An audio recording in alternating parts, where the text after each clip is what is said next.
At 500 Charlotte Avenue, construction crews are nearing the end of a top-to-bottom renovation on the John Sevier office building. Everything that needed to be done has been done. We've replaced the plumbing, the electrical, all the fixtures outside of historical fixtures, so it's been a complete project. Constructed in the 1930s, the building has presented many challenges for architects, engineers, and designers. We were not intending to remove most of the interior walls, but during the construction process, that became something that had to be done. For Superintendent Scott Huberry, the first step was a walk back in time. There was a chimney 8 stories tall in this building that was half the size of this room, where the old coal furnace originally was in the basement. They burnt coal to heat the building, the steam and so forth. And we had to remove that from the top down and keep the balance of the building functional. The old steam heating system was also uncovered on the 5th floor. Above the ceiling, cast into the concrete structure, were wire hangers that supported a sawmill plank walkboard system that encircled the entire building above the ceiling of the 5th floor, which is where the main steam lines ran that fed the heat to the facility. On the 6th floor, where we are speaking with Huberry, old skylights have been opened back up. There's a total of 3 of those on this floor. They've really added light to this space and just given it a totally different dimension.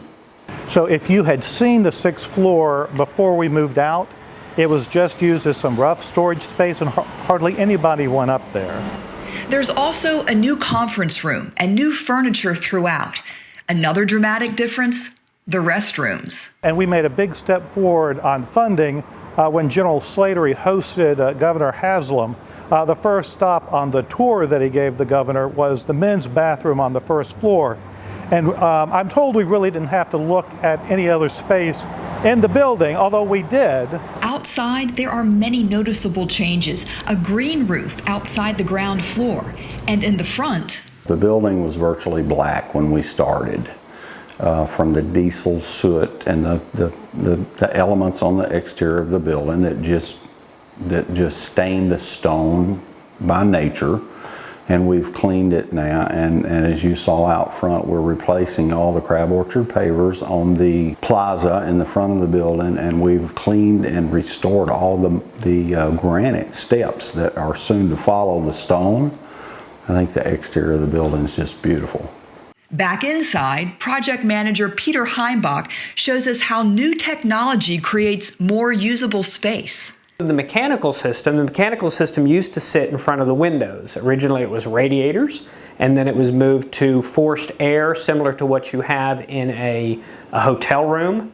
And now we're using what's called a chilled beam system, which is a very high-end, very energy efficient system that doesn't even have a fan in the system. It just uses the hot and cold air to circulate.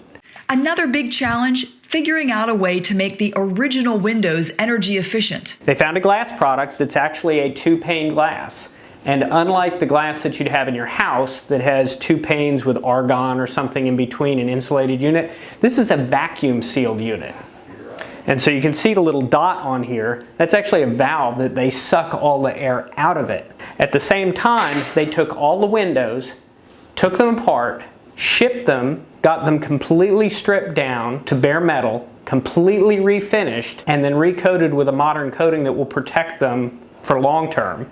Solutions like that, where history is preserved and functionality is gained, have made this project particularly rewarding. This being one of the 3 or 4 oldest office buildings the state has, there's not much that compares to that. And so it's quite unique to be able to renovate something this old.